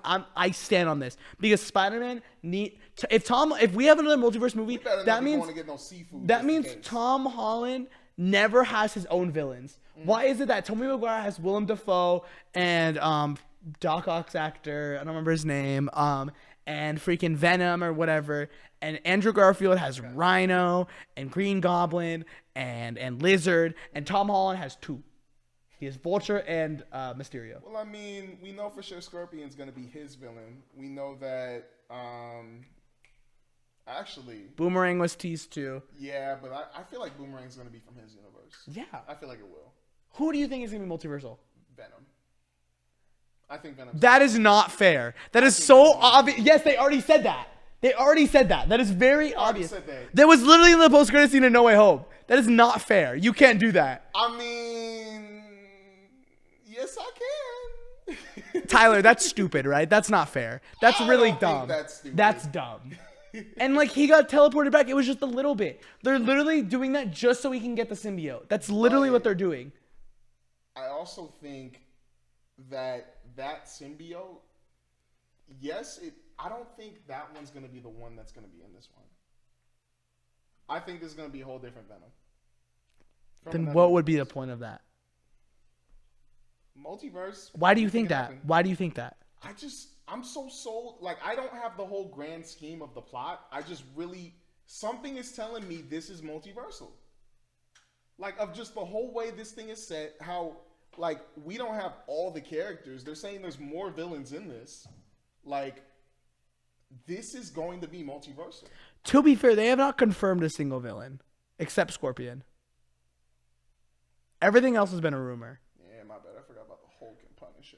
And Hulk and Punisher. Yeah. Those are the three things that they've confirmed. So, you're saying it's multiversal. I think it's going to be multiversal. No, bro. That doesn't make any sense. There's no reason. There's no hint that it's going to be, besides the one villain they showed at the end of No Way Home. And that's purely just so that he can get the symbiote for Secret Wars. I'm telling you, that's all they're doing. Like, that's the purpose. There's no way. It's a good thing we made that bet. This movie is going to tease a Sinister Six. The post-credit scene is going to be them assembling the Sinister Six. And then you'll see in his next movie, he will then take off the symbiote suit and fight the Sinister Six. I'm I'm so sold that's what they're doing. In the next movie, he's going to have it off?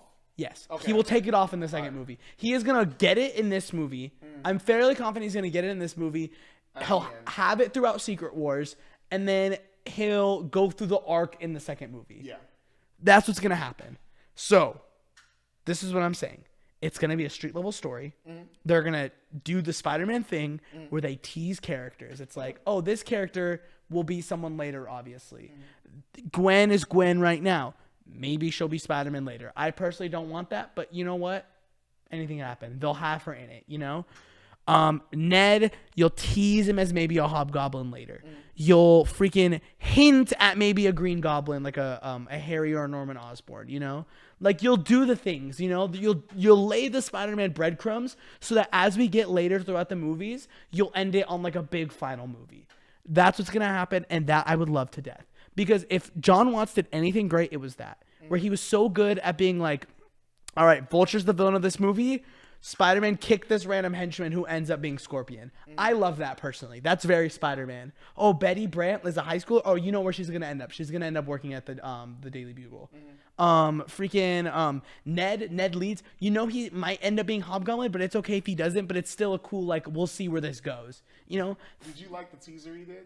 I didn't see it. He posted the picture on his Instagram holding the Hobgoblin, like, that's pretty cool. Next to him. I was like, you're funny for teasing. That's pretty cool. See, like, stuff like that. Like, John Watts always nailed that. I think better than any Spider-Man director did previously. Sam Raimi never really did that. Sam Raimi was always like, okay, here's the villain of the movie, that's it. Here's the villain for this movie, that's it. Andrew Garfield, they kind of just throw villains at him. I think it's Mark Webb, right? They would just like throw villains at him, but like no really like hint or like, it was just like, well, Harry Osborn's here now. Oh, Rhino just exists, you know, things like that. John Watts was great at like laying the breadcrumbs, and I think they're gonna continue to lay some more breadcrumbs while also having established villains. And I can't wait for that. Like, that's so Spider-Man. I would love it to be street level. I would, but I still do think it's gonna be multiversal. But this is my point. I'm gonna be happy no matter what. I won't be.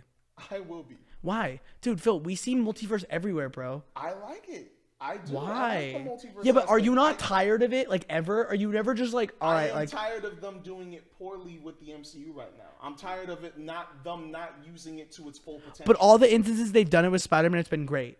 So why can't we get normal Spider-Man again? It's the same way where I don't want them to show Miles Morales in this movie because, like, he's not gonna be in this movie. yeah, but like, I don't want them to do it at all because I'm like, okay, well, we freaking have the Insomniac Games to have the whole like mentor-mentee thing. I don't need that again. I'm already getting that, you know? I'm already getting multiverse Spider-Man through No Way Home and right now through Beyond the Spider-Verse. I don't need it again, you know? Like, that's just like we're doing the same thing over and over again. I kind of feel like he is gonna be in the last movie though. Sure, and I don't care about that. That's perfectly fine. I'm just saying for like Tom Holland's like return to form, in my opinion, a perfect trilogy origin story for Spider-Man. We are now properly getting an established Spider-Man, and you're already gonna go straight back to multiverse.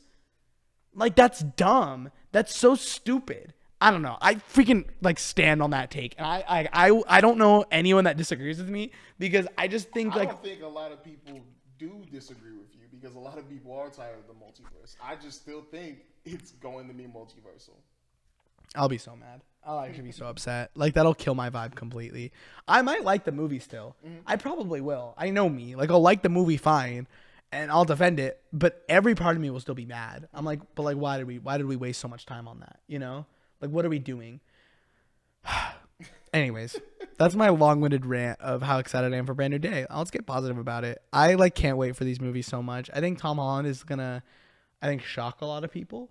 I think so many people watch the Home trilogy and they're like, yeah, well, they're all Iron Man villains, you know? And I don't think that's a bad take. I don't think that's a bad take at all. I think that's very valid. But I think Tom does such a great job, or I think the John Watson, like the writing team, does such a great job of woven them into Spider-Man's story. Where I think the Home trilogy is a different take on Spider-Man. And I think so many people forget that. That like people were like, why did it take 3 movies to get the with great power comes great responsibility? And I'm like, okay, sure, but also like, didn't it hit harder this time? I think it hit harder personally. I think when Aunt May does it, it felt so much more like, holy crap, like this, like I feel this more than when Uncle Ben dies. Because Uncle Ben always dies. If we've learned anything, Uncle Ben always dies. It's the canon. So like when Uncle Ben dies, it's like, all right, yeah, all right, we're going. Like, cool. You know, it doesn't hit the same. But like by No Way Home and Aunt May dies and she hits him with that line, I'm like, heck yeah, dude, that's how you do it. Like that's how you do it. Or I think of like the whole mentor-mentee thing. I like that take of Iron Man and Peter Parker having that relationship because they should. Like it's a relationship that makes so much sense, that felt so authentically the MCU, and it didn't bug me because I was like, oh, this is their take. And Homecoming, which a lot of MCU people want to say is not good, it's freaking better than both Andrew Garfield movies. You guys are lost behind the sauce of the action. That movie is a way better, well-written movie than freaking Amazing Spider-Man 1 and 2. That's not even a question. Okay. All right. And, all right. Dude, whatever you say. Amazing Spider-Man 1 and 2 are not that well-written. Especially the second one. The second one is not good. Okay. The first one, dude, everyone gets lost behind the sauce of those movies. And they're great. I love them. They're fun. I was raised on them, but Homecoming is so good. I like Homecoming. The action isn't good. And I will stand, sure, the action isn't that good. But the writing is great. And I like that it's a Peter Parker movie because we've never seen that before. Yeah. I mean, I'll give it to you with the Homecoming thing. With the Amazing Spider-Man, because, yes, fights are better. Web swinging is better, obviously. But the story of Homecoming, it was pretty interesting. I'll give you that. Because obviously he is a young kid trying to be Spider-Man. Trying to be Spider-Man and Peter Parker. It shows that really well. I think that, because I said it to my friend at the start too, when I was mad that we didn't get a third Andrew Garfield movie. And then we're watching Homecoming and we're like, wow, that was a really good introduction to Spider-Man. It's just that then we get Far From Home and I hated the crap out of that movie. Really? I still hated it. I don't know why. I talked about it before. I don't remember why. The scene of him because I understand that he is smart, he can do his own thing, this and that, but I feel like that would have been, like, in Homecoming, we get that scene of him finally realizing that he doesn't need the suit to be Spider-Man. And I was like, wow, that was incredible. That was a really good, like, detail. He used his own tech from the start to beat Vulture. We get into Far From Home. I thought he was going to play into that a little bit more. Like, yo, like a lot of things haven't been working, this and that. Get on the jet, starts building stuff. Happy looks at him. He doesn't see Spider-Man. He sees a young Tony Stark. And I'm like, no. Why? And I understand other people are like, well, it's there for him. I'm like, no. He's not Tony Stark. That shouldn't be the reminder there. And look, I actually agree with that. Like, I agree, like they shouldn't try. But I think the difference between what they were trying to do and what that scene was trying to say was like, let's not forget that Tony Stark and Peter Parker have been together since like he's shown up in Civil War. Oh yeah. So like Happy being reminded of like seeing Tony when he looks at Peter isn't like, oh yeah, we're just making Peter like the super tech nanotech suit guy or whatever. It's like, no, like Happy has kind of watched Peter grow up the same way he watched Tony grow up. And they are similar. Like, look, Iron Man and Peter Parker are completely different characters, but they are similar in some aspects, 100%. So I don't think drawing out those comparisons are like a bad take. I think that's fine. But that is my problem with it. Like, when I'm watching that movie, I don't see Spider-Man. Like, and that's my thing. I want to see Spider-Man. What about when the buildings are falling and he's web swinging around them and trying to get them all back together? That is one scene that I really like. I did like it, but that's what I'm talking about. That at the beginning of the movie, it's good. Like, we're having that struggle of, I want to be on the school trip, but I have to be Spider-Man. I want to be with the girl I like, but I have to be Spider-Man. I like that, but finishing it off towards the end with the whole like, oh, that's Tony Stark. It's like, bro, no. But then he doesn't even rely on the suit at the end of the movie. Purely a reference. At the end of the movie, he's like, he literally shuts off everything and he's like, all right, I'm just going to rely on my sense. Okay. And that scene is personally one of the coolest, if not the coolest Spider-Man scene we've ever seen. And I don't even love Far From Home like that. Like, I'm not trying to glaze that movie to death. I think that movie has problems, but I like it. Like, it's a good movie, you know? It's a good movie in a sea of just like other good Spider-Man movies, I'm glad you know? he finally used his spider sense. But that's what I'm saying. Like, I like, or not use it, but you know, like using it in that grand. like, sure, there's the reference of it's like, oh, look, that's Tony or whatever. But by the end, he's still Spider-Man. Like, he's still doing the Spider-Man thing. He's still talking to the robots while swinging. He's still freaking like trying to like help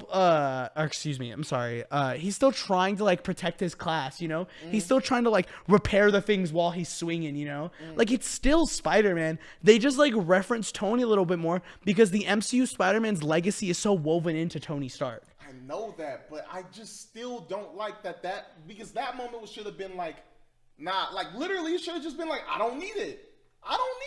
And he doesn't.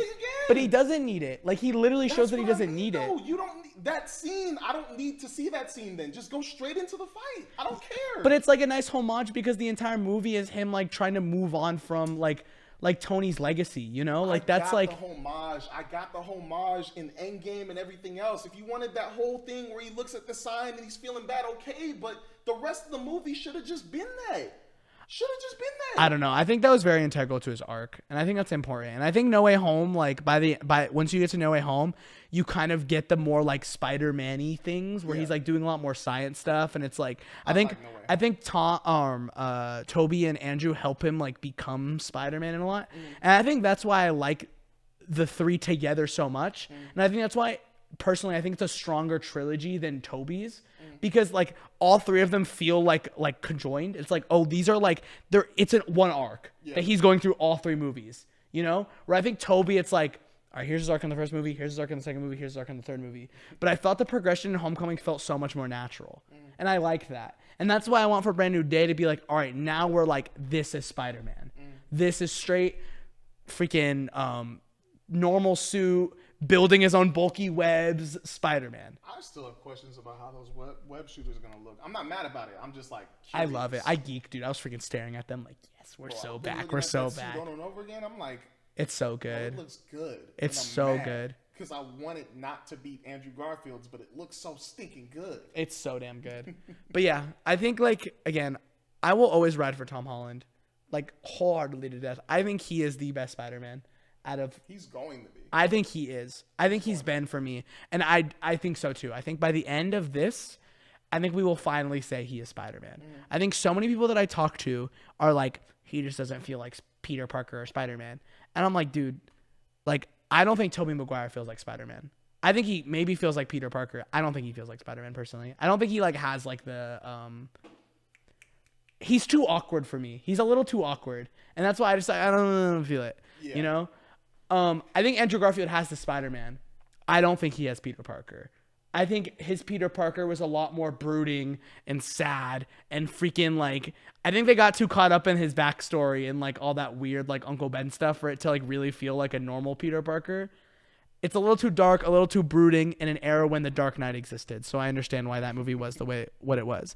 I think Tom Holland has the perfect balance between the two, but I don't think he like has excelled yet. Not there yet. Yeah, I don't think he's excelled in either aspect, but I think he is the best in both worlds. You know, he's like Mario when you play a Mario game. You know, Mario is average at everything. And then you have Bowser, who's super heavy but he's super weak in this sense, you know? That's what I think. I think Tom Holland is Mario, where he's just good at both. And that's what I need. And I think this movie, he will then be great at both. You know? I think people will finally see that. Because I think he's great, but I think a lot of people just kind of think he's okay. No, he's I think good. He's going to surpass both of them in this movie. Yeah. And everybody else got their takes. They'll be like, oh, he's been past them since Homecoming, Far From Home, you name it. But to me, he's still not over Andrew yet. When this movie comes out, he will be. Yeah. I know it. Like, seeing those Yeah, Andrew has Spider-Man down. Andrew freaking, like, his Spider-Man is perfect. I love his Spider-Man. But, yeah, I think Tom Holland just kills Peter Parker, and I think he kills Spider-Man, and I hope this movie will finally elevate that to a level that everyone will agree on that. I'm also wondering, because I'm still, like, on the fence, how does this... I see Andrew in the suit, the new suit. I don't see Toby in the suit. And I'm trying to figure out where it is. Is it the logo?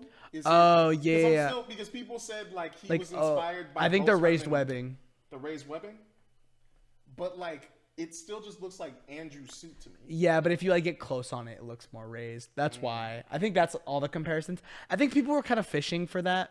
Like, I was like, oh, yeah, maybe he was inspired by them. But, like, I don't know. Like, it doesn't look like either of theirs. Like, the red and the blue...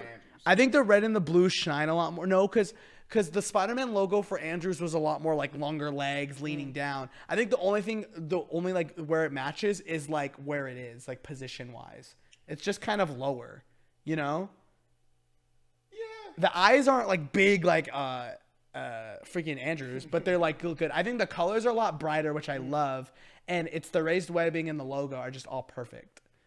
But I was wondering when they were gonna do the whole like, you know, raise the suit, or like brighten the colors a little bit more. I'm so happy we are. It's gonna look so good. That movie is. Needless to say, that movie's gonna peak. And I know I was a little negative on some of like the other Spider-Man things. I want everyone to understand, like, I love Spider-Man to death. Like, Spider-Man is my guy. It's Spider-Man and Invincible. Not even a question. Spider-Man has always been my guy since I was 6 years old, and I watched Amazing Spider-Man in theaters. That's not even a question. Spider-Man's been my guy. So when I like have a take on something or a criticism on one thing, this is not me saying like I hate Spider-Man. It's just a deep dive. I love Spider-Man to death, and it's important to me that you guys know that. So yeah, I had to say that. So speaking of Spider-Man, what do we think, just real quick, about the whole animated Sonyverse thing that they're doing? What were the things again? They said they're doing a Venom one, a Spider-Woman one, a Spider-Punk one. Did I get all three? So, my bad. That was the whole thing with Alex. Yeah. So they're doing Spider-Punk. They're doing Spider-Noir. They're doing Beyond the Spider-Verse, Your Friendly Neighborhood Spider-Man 2. But they also said they're making a Spider-Woman animated movie and a Venom animated movie. Venom is cool. I don't have a take, like, in general. I'm kind of like whenever they announce these spider things, I'm just like, all right, we'll see. You know? I'm just more on the fact that, you know, they stopped the live action like spin-off good Spider stuff. And they're leaning into the animated stuff because that's working. Wondering. Is this really like the pivot that they're aiming It for, kind of feels like because this is working, they're going to pivot in that direction. So it kind of feels like a move out of desperation than of any sort of like genuineness. It kind of just feels like Sony clinging onto the IP because they don't want to be overshadowed. I don't know. I'm like, personally, they could stop doing stuff after Beyond the Spider-Verse and I'm cool. You know, I'm like, all right, good. I thought it was gonna be. But like, obviously they're not. So it's like, I'm whatever on it. I'm like, I'll watch it. I'm excited, whatever. But we'll see how it ends up being. I think the Venom thing could look cool, but I don't really want it. Yeah. I don't really want it. Yeah. The whole Venom trilogy thing pissed me off enough. Yeah. I think there is a stronger chance for it to be animated. I think they could do a lot more cooler things with like the Venom verse, you know, like the Venom world. I think that'd be really cool. But if they go to like his planet, yeah, like they just do. place it there Yeah, with, like they do. What's his name? Noel? Yeah, like they do a Noel thing. If they do that, I think that would be sick, but we'll see. We'll see. Anyways, we have some fast reviews we're gonna knock out through because we are almost 2 hours in. So let's fly through this. Phil, I'm gonna rattle these off for you. Phil, what did you think about Happy Gilmore 2? I want to hear it.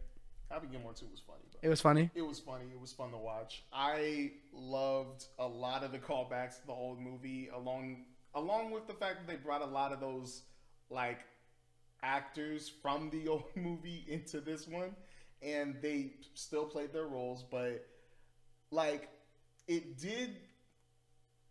didn't really feel like it was like the old Happy Gilmore movie. It felt like it was way more of like, and I'm not mad at it. It clearly felt different. It clearly did. Like in the trailers, it seemed like, oh, let's get this old dog back and let him do his thing, hitting those long drives like the way he did in the movies, and that's what he does. But I felt like this was way more of like a funny, super long commercial.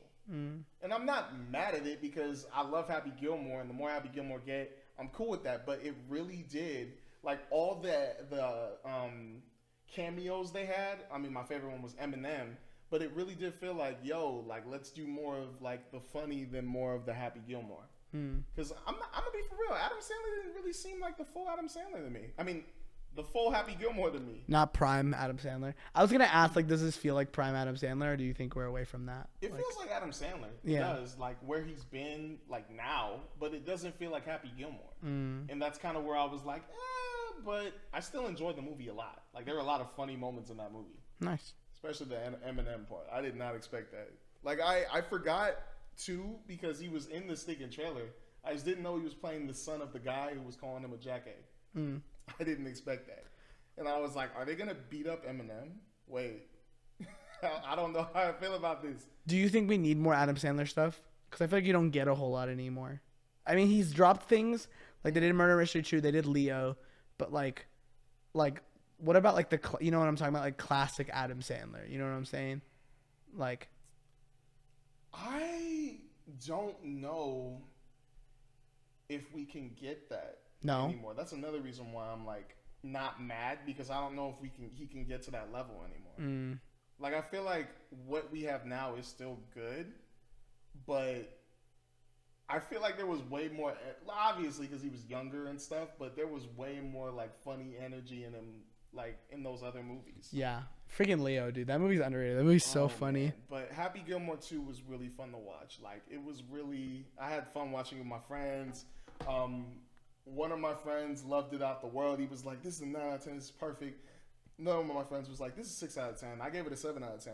But I thought it was still, like, I just thought it was fun to watch. I just thought, I was just happy we got a sequel to Happy Gilmore. Nice. But once again, yeah, this sequel didn't feel like Happy Gilmore. All right. Now, Bad Guys 2.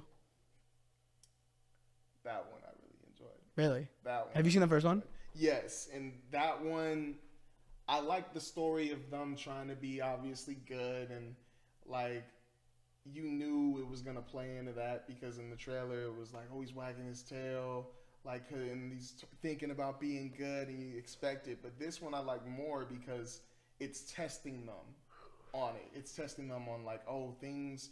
We were so good at being bad, and now we're trying to be good, but we can't even get a stinking job. We can't even, like, even when we're trying to do the right thing, people are still scared of us. But I just love how it tests them on, like, do we want to be bad again? Do we? Because things aren't working. Like, we're trying a good route, but we just end up being bad again. Like, should we? And I don't want to spoil it for you because I know I am watching it Wednesday. You're going to watch it Wednesday, but the villain of the movie, Kitty Cat, I kind of wish they gave her a more creative name, but I mean, Wolf. She does a very good job playing devil's advocate. Does a very good job. And her grand plan really impressed me. Really did. The animation was the thing that really sold me, though. Because, I mean, if you guys haven't checked it out, talked about it for 20 minutes, review, check it out. But there were 4 sequences where I was like, wow, I can't believe DreamWorks animated this. Or this was an animated DreamWorks movie. I'm so impressed with what DreamWorks has done because I talked about it. There's been The Wild Robot. There's been Puss in Boots: The Last Wish.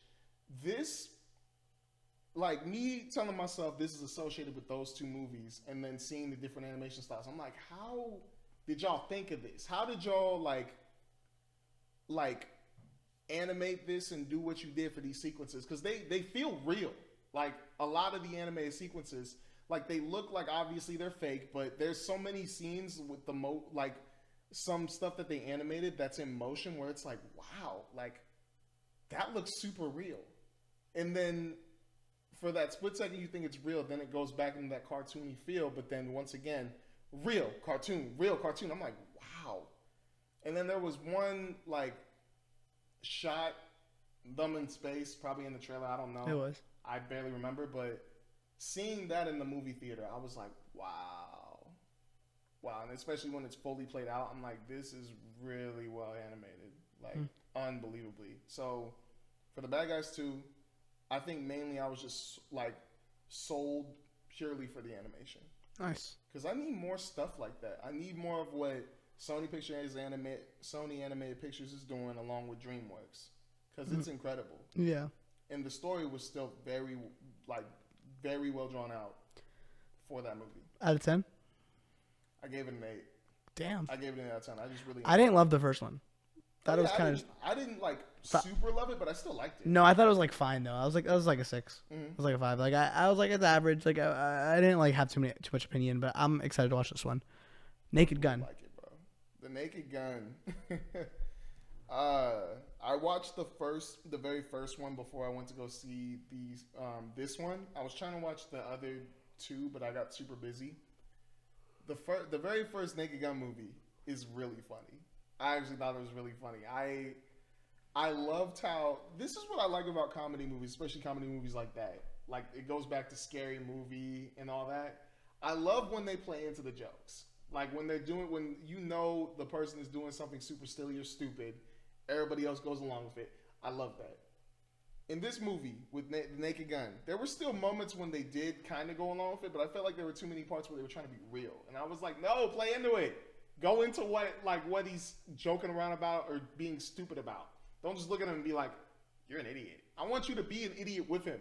Mm-hmm. Like, that's what I love. That's what makes it funny for me because I'm like, it just makes it much better. But Liam Neeson narrating and just talking in this movie, it's unbelievable. Like over and over again, I'm watching this movie. I'm like, I can't believe Liam Neeson's in this movie.